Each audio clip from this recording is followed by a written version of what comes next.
ডিসেম্বরে নির্বাচন নিয়ে বিএনপির সংশয়, সরকারের ওপর চাপ বাড়াচ্ছে দলটি। আগামী ডিসেম্বরে জাতীয় সংসদ নির্বাচন অনুষ্ঠানের বিষয়ে এখনও সংশয়ে রয়েছে বিএনপি। দলটির নীতি নির্ধারকরা মনে করছেন, নির্বাচন নিয়ে নানা ধরনের ষড়যন্ত্র চলছে, এমনকি সরকারের ভেতর থেকেও নির্বাচন বিলম্বিত করার চেষ্টা করা হতে পারে। অন্যদিকে অন্তর্বর্তী সরকারের প্রধান উপদেষ্টা অধ্যাপক মোহাম্মদ ইউনূস জানিয়েছেন, তার সরকার ডিসেম্বরের মধ্যেই নির্বাচন অনুষ্ঠানের চেষ্টা করছে। নির্বাচন কমিশন সিইসি সে অনুযায়ী প্রস্তুতি নিচ্ছে। তবে বিএনপি নেতারা এখনও আশঙ্কা করছেন, আইন শৃঙ্খলা পরিস্থিতির অবনতির অজুহাতে নির্বাচন পিছিয়ে দেওয়া হতে পারে।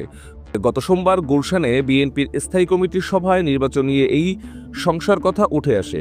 বিএনপির স্থায়ী কমিটির সদস্য সালাহ উদ্দিন আহমেদ বলেন, প্রধান উপদেষ্টা নির্বাচন নিয়ে যে কথা বলেছেন, আমরা আশা করি তিনি দ্রুত রোডম্যাপ উপস্থাপন করবেন।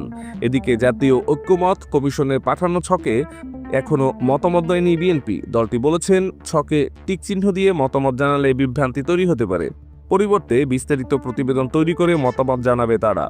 সরকারের ওপর চাপ বাড়ালেও বিএনপি চায় না সম্পর্কের আর কোনো অবনতি হোক।